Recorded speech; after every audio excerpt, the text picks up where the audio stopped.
Hello my YouTube family, आप सभी का स्वागत है मेरे चैनल नम्मा क्लासेस पे।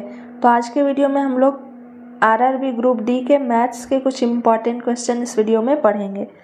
तो फर्स्ट क्वेश्चन है आज का, एक मोबाइल के मूल्य में पहले 20% की कमी हुई और फिर 10% की वृद्धि हुई, तो मूल्य में होने वाला कुल परिवर्तन ज्ञात कीजिए। जब ऐसा प्रश्न आपसे दिया हुआ रहता है कि पहले कमी हुई या वृद्धि हुई, यानी एक बार आपसे कमी दिया गया है और एक बार वृद्धि दिया गया है, तो इसका फॉर्मूला क्या होता है, a plus B plus A into B by 100। ये इसका फॉर्मूला होता है, इसे आप लोग नोट डाउन कर लीजिएगा। ये फॉर्मूला हमेशा एग्ज़ाम में, इससे रिलेटेड क्वेश्चन हमेशा एग्ज़ाम में पूछे जाते हैं। तो चलिए इसे अब हम लोग सॉल्व करेंगे। तो ए के जगह पे क्या है, पहला नंबर में क्या 20% की कमी हुई। कमी का मतलब क्या हुआ कि इस जगह पे लॉस हो रहा है, और वृद्धि का मतलब क्या हुआ, प्रॉफिट हो रहा है। तो कमी के जगह पे हम लोग लॉस हो रहा है तो उसे उसका मान हम लोग माइनस में लिखते हैं, तो -20 कर देंगे।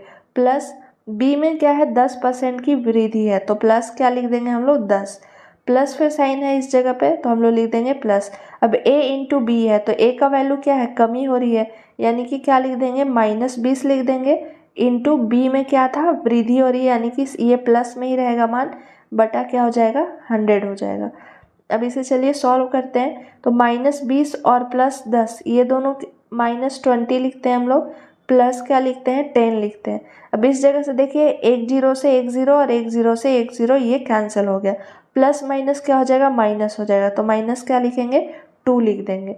अब हमारा इक्वेशन में क्या बचा, -20 + 10 -2, ये माइनस और ये क्या है प्लस, तो -20 + 10 क्या हो जाएगा, प्लस माइनस माइनस होता है, तो माइनस क्या हो जाएगा 10 हो जाएगा।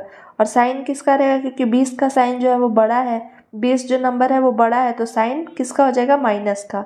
माइनस और क्या बचा 2, ये वाला 2 बचा। अब दोनों माइनस माइनस है तो क्या हो जाएगा, प्लस हो जाएगा, लेकिन साइन किसका रहता है, माइनस का, तो -10 और -2 क्या हो जाएगा, -12%। यानी कि 12% का क्या हो रहा है, हानि हो रहा है। माइनस का मतलब क्या है, हानि, और प्लस का मतलब क्या है कि उसमें क्या हो रहा है, उसका वृद्धि हो रहा है, लाभ हो रहा है। तो 12% की हानि हुई। देखते हैं 12 किस में है आपका, तो ऑप्शन सी में दिया गया, इसका करेक्ट आंसर ऑप्शन सी हो जाएगा। माइनस में आ रहा है यानी कि लॉस है, तो 12%, क्योंकि हमसे पूछ रहा है कुल परिवर्तन ज्ञात कीजिए, तो कुल परिवर्तन 12% का हो रहा है।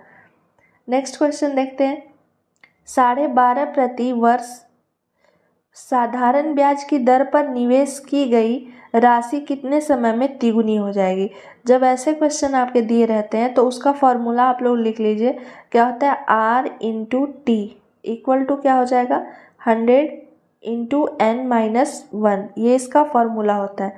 काफ़ी इंपॉर्टेंट फार्मूला है, इसे आप लोग नोट डाउन कर लीजिएगा।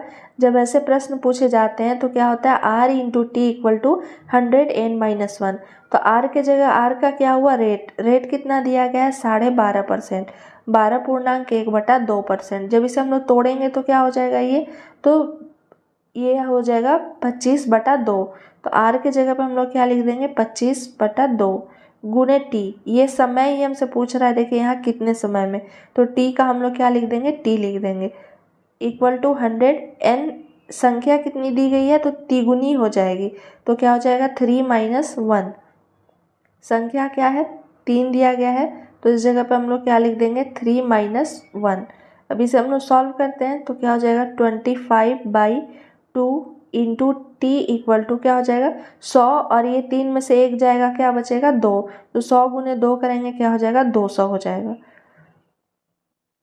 अब इक्वेशन हमारा क्या बन रहा है, तो 25t, ठीक है, जब इसे हम लोग मल्टीप्लाई करेंगे तो 25t हो जाएगा, इक्वल टू क्या हो जाएगा 200 गुने 4, 200 गुने 2 हो जाएगा, यानी कि 400, इसलिए t इक्वल टू क्या हो जाएगा 400/25। ये कितने टाइम्स में कटेगा, तो 5 से पहले काटते हैं, तो 5 से ये 5 बार में कटेगा, ये 80 बार में कट जाएगा, फिर ये 5 से 16 बार में कट जाएगा, यानी आंसर हमारा क्या आ रहा है 16 वर्ष। 16 देखते हैं, ऑप्शन सी में दिया गया, इसका करेक्ट आंसर ऑप्शन सी हो जाएगा। नेक्स्ट क्वेश्चन देखते हैं, यदि एक समबाहु त्रिभुज का क्षेत्रफल कितना दिया गया है, तो समबाहु त्रिभुज का क्षेत्रफल है 25√3 सेंटीमीटर स्क्वायर है। तो इस समबाहु त्रिभुज की प्रत्येक भुजा की लंबाई सेंटीमीटर में क्या होगी। तो सबसे पहले हमसे समबाहु त्रिभुज का क्षेत्रफल पूछ रहा है, तो फार्मूला क्या होता है, √3/4 a²। इसी का वैल्यू हमें कितना दिया गया है, 25√3, क्योंकि समबाहु त्रिभुज का क्षेत्रफल इक्वल टू क्या होता है, √3/4 a² इक्वल टू आपका वैल्यू है। ये a क्या हो गया, भुजा है।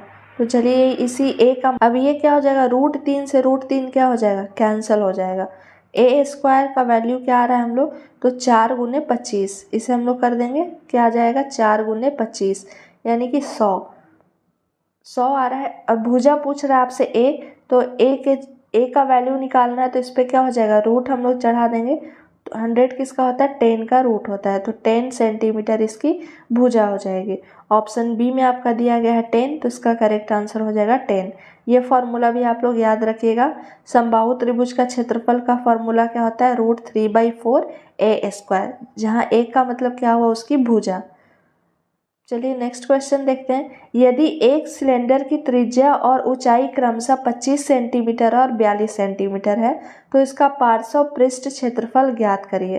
क्वेश्चन में हमसे क्या दिया गया, त्रिज्या है यानी कि r का वैल्यू दिया गया है, r इक्वल टू क्या है, 25 सेंटीमीटर, और h का वैल्यू दिया गया है, h कितना है, 42 सेंटीमीटर। हमसे क्या पूछ रहा है, पार्श्व पृष्ठीय क्षेत्रफल। तो इसका फॉर्मूला आप लोग याद रखिएगा, क्या होता है, 2πr/h। जब भी आपसे सिलेंडर का पार्श्व पृष्ठीय क्षेत्रफल पूछा जाएगा, तो उसका फॉर्मूला क्या होता है, 2πr/h। अब पाई का मान हम लोग जानते हैं, पाई का वैल्यू कितना होता है, 22/7 होता है। r और h दिया गया है, तो इसका मान हम लोग चलिए रख लेते हैं। तो 2 का हम लोग क्या लिख देंगे, 2 लिख देंगे। पाई के जगह पे हम लोग क्या लिख देंगे, 22/7। r हमारा कितना था, तो r का वैल्यू दिया हुआ था आपका 25, और h का वैल्यू क्या था, 42। अब इसे 7 से ये कितने बार में कट जाएगा, 6 बार में। क्या बचा, 2 × 22 × 25 × 6। अब 25 × 6 कर देंगे, क्या हो जाएगा, 150 हो जाएगा, 2 हो जाएगा क्योंकि 2 था। अब 150 × 2 300 हो जाएगा, 300 × 22 कर देंगे तो क्या हो जाएगा, 6600 सेंटीमीटर स्क्वायर। इसका करेक्ट आंसर हो जाएगा 6600 सेंटीमीटर स्क्वायर। देखते हैं ऑप्शन में कि नहीं, तो आपके ऑप्शन सी में दिया गया है, तो इसका करेक्ट आंसर ऑप्शन सी हो जाएगा। नेक्स्ट क्वेश्चन है, यदि ₹2400 को ए और बी के बीच 7:5 के अनुपात में बांटा जाना है, तो बी का हिस्सा निकालिए। तो ये 2400 रुपया जो है वो दोनों का हिस्सा है, ए का भी और बी का भी। तो मान लेते हैं कि ए का हिस्सा इक्वल टू 7x है, और बी का हिस्सा जो है वो क्या है, 5x है। अब ये दोनों का हिस्सा का योग दिया गया है 2400, यानी कि अकॉर्डिंग टू क्वेश्चन हम लोग देखते हैं 7x और क्या हो जाएगा, 5x, यानी कि 12x हो जाएगा। ये 12x का वैल्यू कितना है, 2400 है, तो 2400 लिख देंगे हम लोग। यहाँ से x का वैल्यू निकाल सकते हैं, तो x का वैल्यू क्या हो जाएगा, 2400 बटा में 12 हो जाएगा, यानी कितना आ रहा है, 200 आ रहा है x का वैल्यू। क्वेश्चन में हमसे क्या पूछ रहा है कि b का हिस्सा बताना है, तो b का हिस्सा कितना है, हम लोग 5x माने हैं, तो लिख देंगे b इक्वल टू 5x। अब 5 का 5 लिख देंगे हम लोग, x के जगह पे क्या हो जाएगा, 200, तो 5 × 200 1000। बी का हिस्सा कितना है, 1000। अगर वही a का पूछेगा तो ये 1000 है, टोटल कितना था 2400, और ये आपका कितना है 1000, यानी कि 1300 क्या हो जाता, 1400 क्या हो जाएगा, इसका टोटल हो जाए a का हो जाएगा। ये 1000 आपका किसका आया है, b का। ऐसे भी आप देखिए a का मान क्या है, 7x। यहाँ हम लोग क्या कर देंगे, 7 × x का वैल्यू क्या है, 200, तो क्या आ जाएगा 1400। अगर b का पूछेगा तो 1000, और a का पूछता तो क्या होता 1400। इसका करेक्ट आंसर ऑप्शन ए हो जाएगा। तो ये आपके कुछ इंपॉर्टेंट मैथ्स के क्वेश्चन थे। आई होप आपको ये वीडियो पसंद आया होगा। अगर मेरा वीडियो पसंद आता है तो प्लीज़ लाइक करें, शेयर करें एंड सब्सक्राइब करें। Thank you for watching my video.